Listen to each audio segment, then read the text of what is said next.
Dengan Riza di sini ketemu lagi di kuliah kita Manajemen Lembaga Keuangan, kuliah ke-12 mengenai manajemen pegadaian. Sebelum kita mulai videonya, ada baiknya untuk diklik tombol subscribe-nya dan diklik loncengnya agar selalu mendapatkan notifikasi dari kuliah-kuliah kita selanjutnya. Awal pendirian PT Pegadaian Persero yang selanjutnya disebut Pegadaian pada masa pemerintahan Belanda adalah untuk memberikan manfaat bagi masyarakat kecil dan merupakan sarana pemberantasan lintah darat atau rentenir, ijon, dan pinjaman tidak wajar lainnya. Pegadaian hadir di tengah masyarakat dengan maksud untuk membantu meningkatkan perekonomian dengan cara memberikan uang pinjaman berdasarkan hukum gadai kepada masyarakat kecil agar terhindar dari praktik pinjaman uang dengan bunga yang tidak wajar. Pegadaian berdiri atas dasar keinginan mulia pemerintah untuk membantu masyarakat luas yang membutuhkan solusi pendanaan, mencegah ijon, rentenir, dan pinjaman tidak wajar lainnya guna meningkatkan kesejahteraan rakyat kecil serta mendukung program pemerintah di bidang ekonomi dan pembangunan nasional. Lembaga keuangan non-bank hadir di tengah masyarakat sebagai solusi bisnis terpadu, terutama berbasis gadai. Sebagai sahabat masyarakat menengah ke bawah, perseroan terus berupaya memberikan pelayanan pembiayaan yang tercepat, termudah, dan teraman. Sejarah Pegadaian. Tahun 1746, sejarah Pegadaian dimulai saat VOC mendirikan Bank Van Liening sebagai lembaga keuangan yang memberikan kredit dengan sistem gadai. Tahun 1811, pemerintah Inggris mengambil alih dan membubarkan Bank Van Liening. Kepada masyarakat diberi keleluasan mendirikan usaha pegadaian. Tahun 1901 didirikan Pegadaian Negara pertama di Sukabumi, Jawa Barat tanggal 1 April 1901. Tahun 1928 Pegadaian berbentuk lembaga resmi atau jawatan. Tahun 1961 bentuk badan hukum berubah dari jawatan ke PN atau perusahaan negeri. Tahun 1969 bentuk badan hukum berubah dari PN ke Perjan. Tahun 1990 bentuk badan hukum berubah dari Perjan ke Perum atau perusahaan umum. Dan tahun 2012 bentuk badan hukum berubah dari Perum ke Persero pada tanggal 1 April 2012. Pada akhir tahun 2011, pemerintah memutuskan mengubah badan hukum Pegadaian dari Perum menjadi perseroan. Perubahan badan hukum itu ditetapkan dengan peraturan pemerintah nomor 51 tahun 2011 yang ditandatangani Presiden SBY pada tanggal 13 Desember 2011. Di dalam PP tersebut dijelaskan pula bahwa maksud dan tujuan perusahaan perseroan adalah untuk melakukan usaha di bidang gadai dan fidusia, baik secara konvensional maupun syariah, dan jasa lainnya di bidang keuangan sesuai dengan ketentuan peraturan perundang-undangan, terutama untuk masyarakat berpenghasilan menengah ke bawah, usaha mikro, usaha kecil, dan usaha menengah, serta mengoptimalisasi pemanfaatan sumber daya perseroan dengan menerapkan prinsip perseroan terbatas. Untuk mencapai maksud dan tujuan tersebut, PT Pegadaian ditetapkan melaksanakan kegiatan usaha utama berupa: yang pertama, penyaluran pinjaman berdasarkan hukum gadai; yang kedua, penyaluran pinjaman berdasarkan jaminan fidusia; yang ketiga, pelayanan jasa titipan, pelayanan jasa taksiran, sertifikasi; dan yang keempat, perdagangan logam mulia dan batu mulia. Selain melaksanakan kegiatan usaha utama sebagaimana disebutkan di atas, PT Pegadaian Persero juga dapat melaksanakan kegiatan usaha lainnya seperti jasa pengiriman uang, jasa transaksi pembayaran, dan optimalisasi aset perusahaan. Pengertian gadai diatur dalam pasal 1150 Kitab Undang-Undang Hukum Perdata sebagai berikut. Gadai adalah suatu hak yang diperoleh seorang berpiutang atas suatu barang bergerak yang diserahkan kepadanya oleh seseorang berutang atau oleh seseorang lain atas namanya, dan yang memberikan kekuasaan kepada si berpiutang itu untuk mengambil pelunasan dari barang tersebut secara didahulukan daripada orang-orang berpiutang lainnya. dengan kekecualian biaya untuk melelang barang tersebut dan biaya yang telah dikeluarkan untuk menyelamatkannya setelah barang itu digadaikan, biaya-biaya mana yang harus didahulukan. Dari rumusan pasal 1150, pelaksanaan gadai harus memenuhi hal-hal sebagai berikut. Yang pertama, gadai hanya atas benda bergerak. Benda milik pemberi gadai atau milik orang lain yang dikuasakan kepada pemberi gadai. Penyerahan penguasaan benda kepada penerima gadai dan pemberian hak kepada penerima gadai untuk memperoleh pelunasan terlebih dahulu atas piutang kreditor lainnya. Proses pemberian gadai kredit atau kredit gadai. Sebelum membahas proses pemberian kredit gadai, maka diperlukan pengetahuan tentang barang-barang yang dapat digadai dan barang-barang yang tidak dapat digadaikan.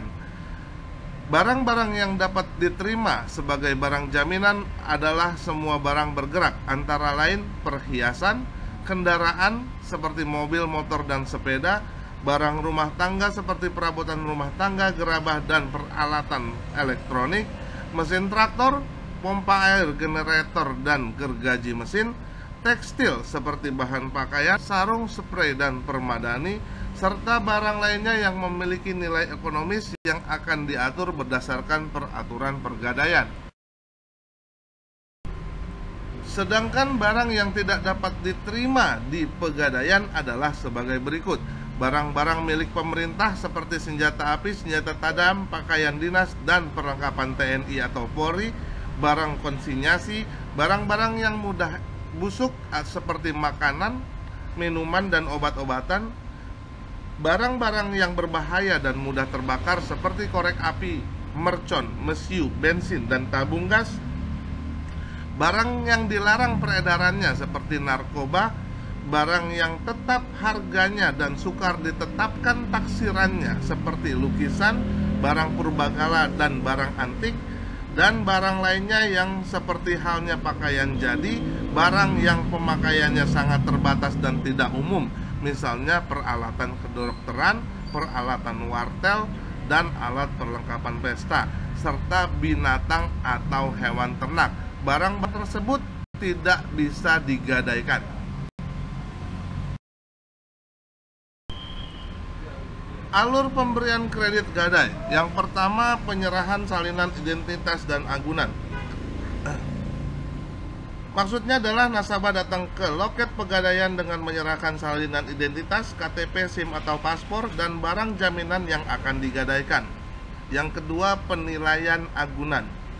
Maksudnya adalah petugas pegadaian menaksir barang jaminan yang akan diserahkan nasabah guna menentukan nilai dan jumlah uang pinjaman yang dapat diperolehnya. Yang ketiga, approval kredit, yaitu konfirmasi kepada nasabah untuk mendapatkan persetujuan mengenai jumlah uang pinjaman.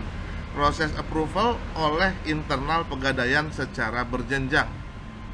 Yang keempat, administrasi perjanjian kredit, yaitu petugas pegadaian memproses administrasi perjanjian kredit dengan surat bukti gadai. Yang kelima, penandatanganan perjanjian kredit atau surat bukti gadai. Petugas pegadaian dan nasabah menandatangani surat bukti gadai asli dibawa oleh nasabah dan salinan disimpan di pegadaian. Yang keenam adalah pencairan kredit, yaitu nasabah menerima uang pinjaman sejumlah yang telah disepakati yang diserahkan oleh petugas pegadaian.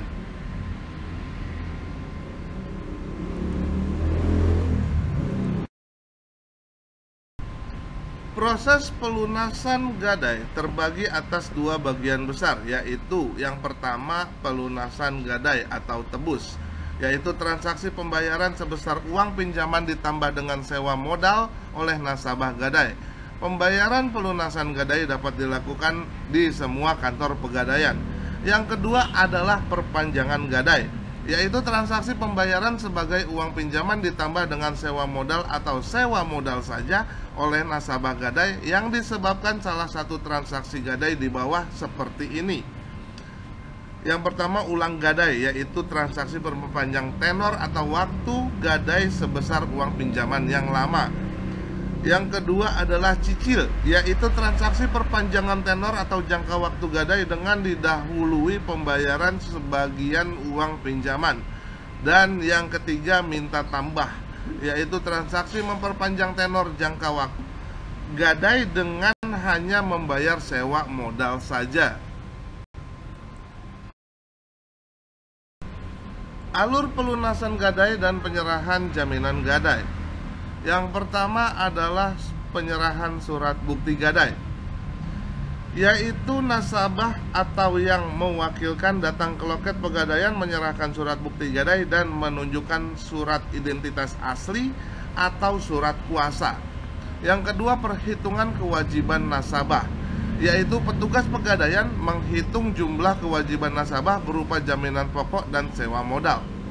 Yang ketiga, pembayaran kewajiban nasabah, yaitu nasabah membayar sejumlah kewajiban yang telah disampaikan oleh petugas pegadaian. Selanjutnya, pengambilan barang jaminan. Maksudnya adalah petugas mengambil barang jaminan milik nasabah dari ruang penyimpanan. Terakhir adalah penerimaan barang jaminan. Nasabah menerima barang jaminan yang diserahkan oleh petugas pegadaian. Simulasi perhitungan kredit gadai dan pelunasannya. Dalam hal ini adalah agunan emas. Seorang nasabah datang ke pegadaian menggadaikan barang jaminan berupa cincin emas selama 12 hari dengan taksiran emas kadar 22 karat dan berat 5 gram. Harga emas yang berlaku saat itu adalah 500.000 per gram untuk emas 24 karat. Yang pertama, pemberian kredit gadai. Nilai taksiran adalah Rp500.000 dikali 22 per 24 dikali dengan 5 gram.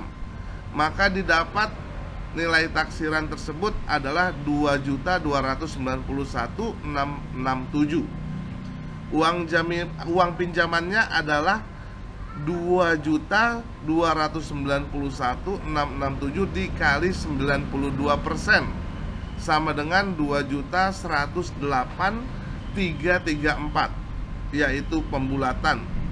Biaya administrasi adalah Rp25.000, tarif berdasarkan ketentuan. Maka uang yang diterima oleh nasabah adalah 2.108.334 dikurangi 25.000 sama dengan Rp2.083.334.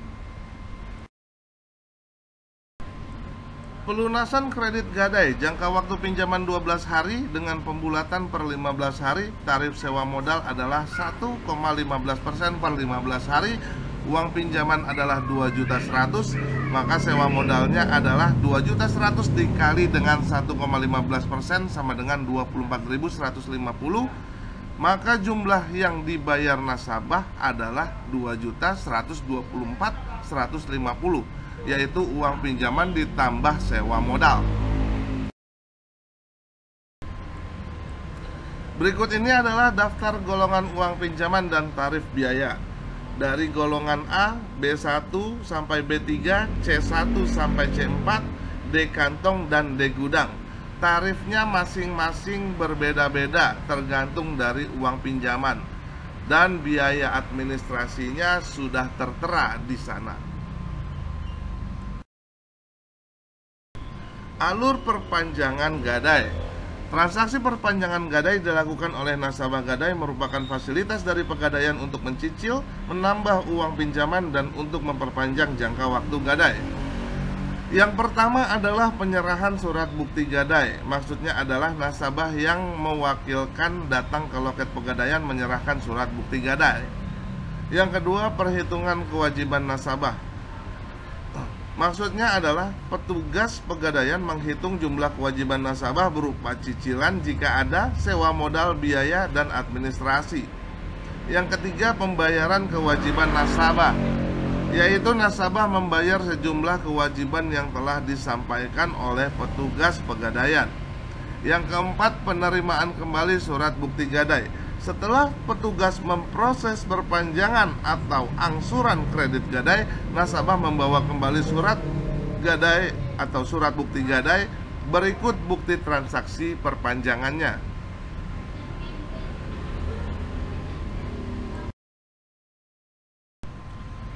Proses lelang barang jaminan gadai. Yang pertama, petugas menghubungi nasabah. Maksudnya adalah petugas pegadaian menghubungi nasabah untuk mengingatkan kreditnya yang akan jatuh tempo. Yang kedua, taksir ulang barang jaminan, yaitu petugas pegadaian memeriksa dan menaksir kembali barang jaminan yang akan diproses lelang. Yang ketiga, pelaksanaan lelang, yaitu petugas pegadaian melakukan lelang barang jaminan. Yang keempat, pembukuan kewajiban nasabah, yaitu petugas pegadaian mencatat atau membukukan hasil penjualan lelang untuk menutup kewajiban nasabah. Yang kelima, pembayaran uang kelebihan lelang jika ada. Apabila hasil penjualan lelang melebihi jumlah kewajiban nasabah, maka nasabah yang bersangkutan berhak mengambil dan menerima uang kelebihannya. Uang kelebihan lelang merupakan hak nasabah, yaitu uang yang dapat dikembalikan kepada nasabah atas hasil penjualan lelang barang jaminan sebesar selisih antara hasil penjualan lelang setelah dikurangi uang pinjaman, sewa modal, dan biaya lain-lain. Yang dimaksud dengan biaya lain-lain adalah biaya tambahan sewa modal karena nasabah memanfaatkan layanan tunda lelang, dan biaya lainnya atas pengelolaan barang jaminan sebelum pelaksanaan lelang yang ditetapkan oleh pejabat berwenang.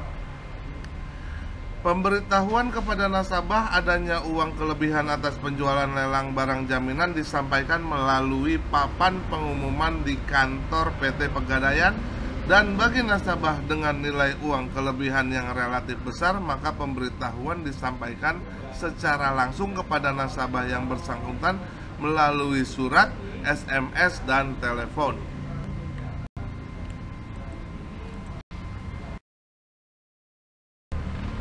Pemberitahuan uang kelebihan selambat-lambatnya diberikan pada bulan ke-10 setelah bulan pelaksanaan lelang. Pembayaran uang kelebihan dapat dilakukan langsung setelah pelaksanaan dan administrasi lelang selesai di outlet tempat pengajuan kredit.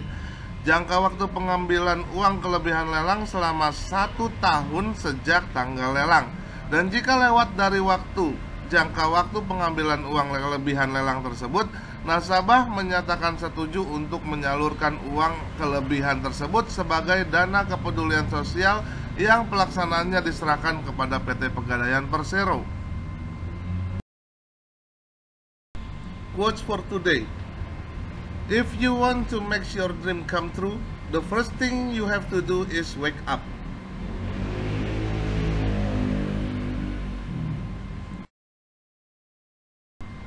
Sekian kuliah kita kali ini, semoga bermanfaat buat kita semua. Keep your spirit to learn more. Please like, share, and comment. Dan jangan lupa untuk diklik tombol subscribe-nya dan diklik loncengnya agar selalu mendapatkan notifikasi dari kuliah-kuliah kita selanjutnya.